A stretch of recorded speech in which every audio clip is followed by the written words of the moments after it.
We continue with the Donald Canestraro document reading, and this is not going to be a long video. It's 3 pages, really two and a half, and it's the interview of Bob Graham and CS14. I make myself disappear just for a little bit, so you can read it as long with me. During November of 2016, I interviewed former Senator Bob Graham of Florida. Senator Graham served as the co-chair of the Senate Intelligence Committee from June 6th, 2001 until January 3rd, 2003. Senator Graham is personally familiar with the workings of both the Senate House Joint Inquiry into the events of 9/11. Senator Graham also has knowledge of the investigative inquiry conducted by the 9/11 Commission. Senator Graham told me that it was apparent neither the Joint Inquiry nor the 9/11 Commission had fully explored the involvement of the government of Saudi Arabia in the events leading up to 9/11 attacks. It's no secret now. I mean, they were told by the members of the state, really, the chair, Philip Zelikow, who's an extension of the Bush State Department, to cover up Saudi Arabian involvement in providing financial and logistical support to some of the 9/11 hijackers. And this is the reason why currently we have 9/11 victims' families suing Saudi Arabia, or trying to, in the Southern District of New York under George Daniels. But law firms like Creedler and Creedler are having a hard time because the FBI is being ordered not to release any new classified information to help with the suit. Now, this is, mind-blowing. Who does the United States intelligence services serve? Do they serve in the interest of the people or to Saudi Arabia? Well, the U.S. government has a far vested interest in Saudi Arabia than they do with the regarding judicial law for victims of 9/11. It's obvious. During December of 2016 and again in 2021, I interviewed a former FBI agent whose identity is known to me. The agent is herein referring to as CS14. CS14 told me that he or she was familiar with the FBI's overseas operations. CS14 told me that sometime before the terrorist attacks on 9/11, he debriefed the source of information herein referred to as CW1. Confidential witness, by the way. Confidential witness 1 had been developed as a source by another government agency and given to the FBI as he had information on terrorism. According to CS14, he was unable to work with the source alone, as he did, and I'm going to blow this up, but I'm going to make myself disappear again, as he did not speak the source's native language. CS14 stated that he also contacted the CIA for assistance with the source. CIA agreed to provide CS14 assistance. As a result, the CIA case officer was always present when CS14 would meet with the SOI for intelligence briefings.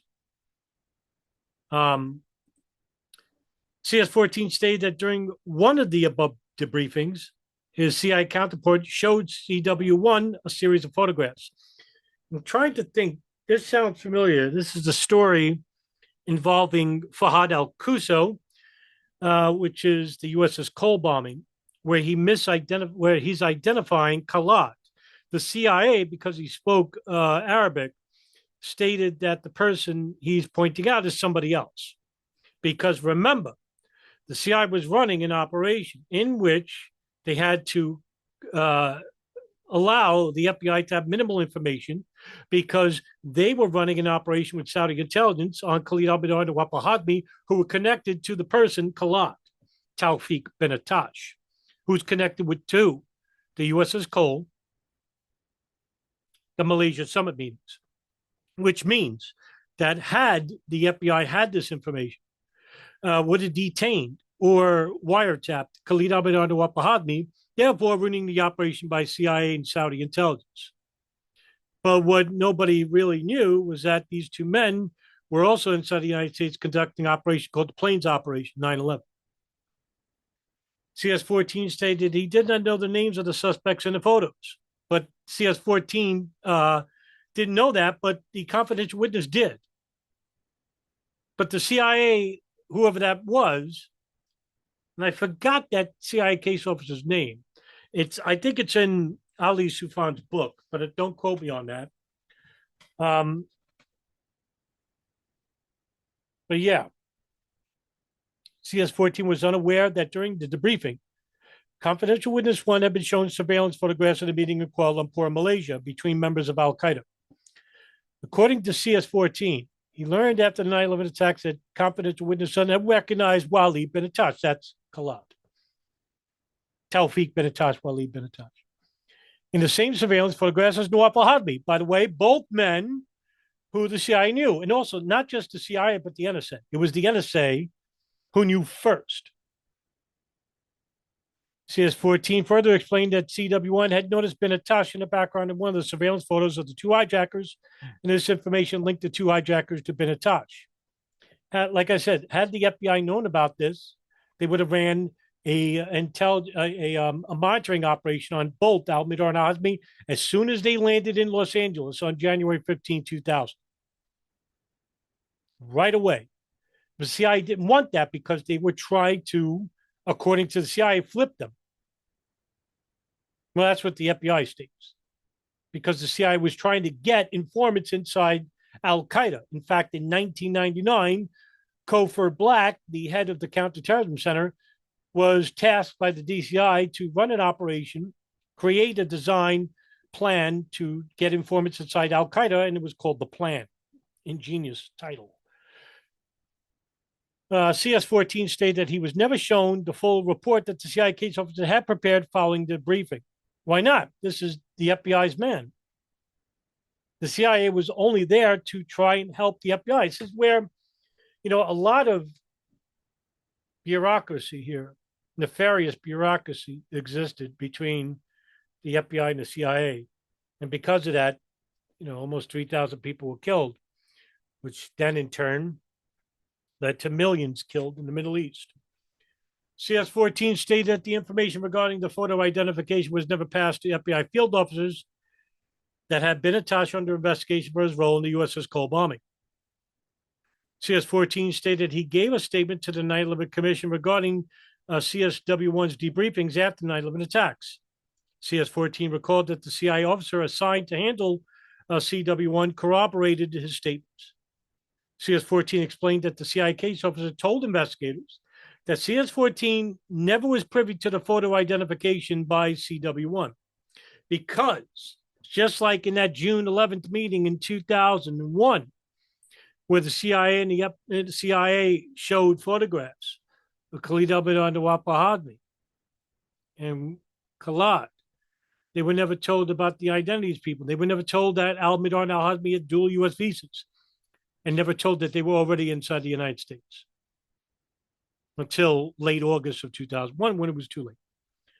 CS-14 stated he later learned that a CIA analyst assigned to UBL station had prevented the FBI from getting complete information regarding the surveillance operation in Malaysia. That's Michelle Ann Casey, because she's the one running the Ahmed al-Hada operation.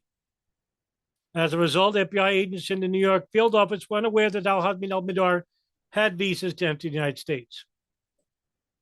CS-14 stated that following the 9/11 attacks, former FBI Director Mueller took 100% of the blame for intelligence failures that took place before the 9/11 attacks. He shouldn't have. CS-14 told me that this assessment was not accurate. For example, CS-14 explained to me that former CIA Director George Tenet misspoke when he described CS-14's knowledge of the photographs viewed by CW1. CS-14 stated that Tenet told the 9/11 Commission that CS-14 was told by the CIA before the 9/11 attack that CW1 had identified bin Attash in a series of surveillance photographs taken during the meeting in Malaysia as referenced above. By the way, that's not true, and we all know that's not true because Khalad was not known to the FBI before 9/11. They didn't even know about the meeting in Malaysia until 9/11. CS-14 reiterated that he was never given this information before the 9/11 attacks. June of 2021, I re-interviewed CS-14. CS-14 told me that the CIA officer who had been assisting him in handling CW1 had suggested to CIA officials that he had given access to the complete CIA file regarding CW1's cooperation. CS-14 stated that this file would have included detailed reporting regarding CW1's identification of individuals in the surveillance photographs referenced above. CS-14 told me that his access to the file on CW1 was blocked by the CIA's liaison officer at FBI headquarters. Why? Because they didn't want to know that, yes, CW1 identified Khalid. And that means that the case officer, the CIA case officer, field officer, or the analyst would have been lying, and then he would have been in trouble. And then, he's not going to fall on the sword. Maybe he will. Maybe he'll say, oh, I got assistance from, I was told by, the director of counterterrorism, Covert Black, or I was, even better yet, the DCI George Tenet, not to release this information. The identity of the CIA official referenced above is the same officer identified earlier in the declaration under the cryptonym HHH. Now, who the hell was HHH again? Fuck. I don't know. I forgot. Clark Shannon? No, I don't know. Is further described in the declaration as the deputy station chief of UBL, Tom Wilshire. But wait a minute, Tom Wilshire was already in New York at the time. Who the hell was deputy chief of station at UBL after Tom Wilshire? Ah, damn it, I forgot his name. It's in my, I'm going to remember when the video's over. The CIA unit that was involved in preventing the visa information regarding Al-Hazmi al-Midar from being passed to the FBI. So, and there you have it. CS-14 is a huge witness in this case because he actually was lied to by the CIA. Lied in regards to CSW1 identifying Khalid in the Malaysian summit meeting, which would have connected the dots to the USS Cole and to Al-Qaeda, and that al-Midar and al-Hazmi would have been monitored right from the start on January 15 of 2000 had this information been shared with the FBI regarding Khalid, al-Midar, and al-Hazmi meeting together in a meeting with terrorists, meaning that the CIA and Saudi operation would have been compromised. More conspiracy. Will it be talked about? No, that's going to be up to you, the people. Listen, thank you very much for tuning into the video. I'll see you next video, everybody. Take care.